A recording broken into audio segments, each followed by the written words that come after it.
ప్రయాణమయ్యారు. క్యా హో రహా హై, ఏం జరుగుతోంది రాష్ట్ర కాంగ్రెస్ పార్టీలో అనేదే ఇవాల్టి మన డిబేట్ పాయింట్. ఇవాళ నాతో పాటు స్టూడియోలో చరణ్ కౌశిక్ యాదవ్ పాల్గొంటున్నారు, TPCC general secretary, party young leader. అలాగే పాపారావు గారు ప్రముఖ రాజకీయ విశ్లేషకులు నాతో లైవ్లో ఉన్నారు.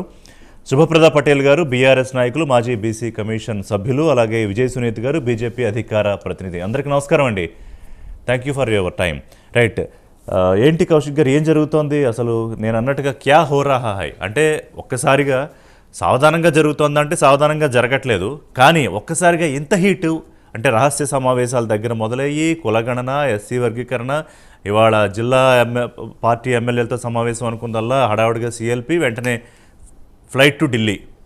ఏం జరుగుతుంది అంటే ప్రధానంగా ఈరోజు కార్యవర్గ అంటే సిఎల్పి సంబంధించి ఎమ్మెల్యేలతోటి ఎమ్మెల్సీతోటి కాంగ్రెస్ పార్టీలో ఉన్నటువంటి ఎమ్మెల్యేలతో సమావేశం జరిగింది.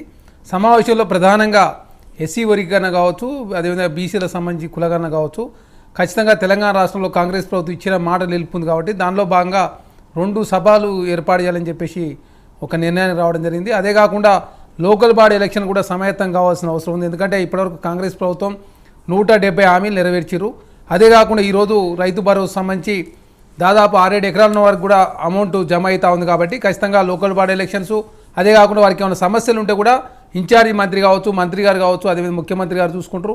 ఇంకా ఏమైనా సమస్యలు ఉంటే ఇన్ఛార్జి జనరల్ సైడ్గా నేను పరిష్కరిస్తానని చెప్పేసి ఈరోజు ఎమ్మెల్యేలకు అదేవిధంగా ఎమ్మెల్సీలకు నిర్దేశం చేశారు.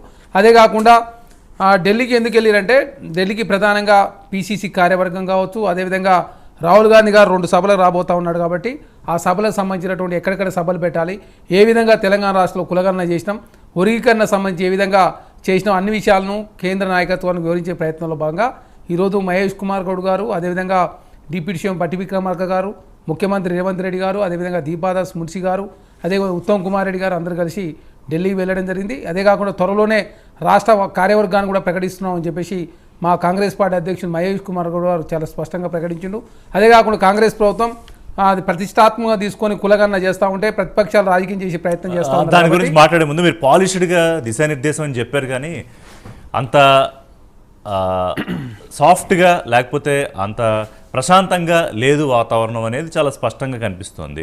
ముఖ్యమంత్రి సీరియస్ అయిన మాట వాస్తవం కదా ఈ రహస్య సమావేశాల మధ్య. వాళ్ళ పీసీసీ చీఫ్ మాత్రం నిన్నరు సమావేశాలు జరిగితే తప్పే ఉంది అని, కానీ సమావేశం వెనకాల కొంతమంది మంత్రుల మీద ఉన్న అసంతృప్తులు, పనులు జరగట్లేదని కొంత నిరాశలు, నిస్పృహలు, బుజ్జగింపులు ఇవన్నీ జరగట్లేదా? అంటే ప్రధానంగా ఇప్పుడు ఫైనాన్స్ మినిస్టర్ గారు పవర్ పాయింట్ ప్రెజెంటేషన్ చేయడం జరిగింది. అదే కాకుండా ఎమ్మెల్యేలకు ఏమైనా సమస్యలు ఉంటే ఇన్ఛార్జి మంత్రి ఉంటాడు. అదే కాకుండా జిల్లా మంత్రులు, ఎమ్మెల్యేలు, ఎంపీలు అంతా కూడా సమన్వయం చేసుకొని ముందుకు పోవాలి. అదే కాకుండా దానికి సంబంధించి అనిరుద్ధ్ రెడ్డి గారు కూడా చాలా స్పష్టంగా మీడియా సమావేశంలో మాట్లాడాడు. మేము ఒట్టిడే కూర్చొని నలుగురం కలిసి డిన్నర్కు హోటల్ పోతే దాన్ని కూడా రాజకీయం చేసే ప్రయత్నం చేస్తాం, దయచేసి ఇప్పటితో దాన్ని ఫుల్ స్టాప్ పెట్టాలని చెప్పేసి కూడా అనిరుద్ధ్ రెడ్డి గారు మాట్లాడారు.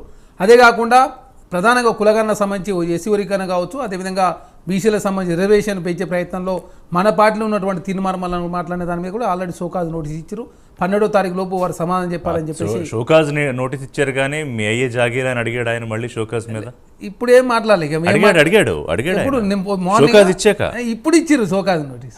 షోకాజ్ నోటీస్ ఇప్పుడు డెలివరీ అయింది. షోకాజ్ ఇస్తామని చెప్పాక ఆయన బీసీల అస్త్రం తీసుకుని అగ్రకులాల నాయకుల మీద మరి యుద్ధం చేస్తున్నాడు. అంటే దీపాదాస్ మున్సి గారు కూడా చాలా స్పష్టంగా చెప్పింది ఈరోజు షోకాజ్కు సమాధానం ఏమిస్తాడో చూసిన తర్వాత ఖచ్చితంగా పార్టీ పరంగా చర్యలు తీసుకుంటాం.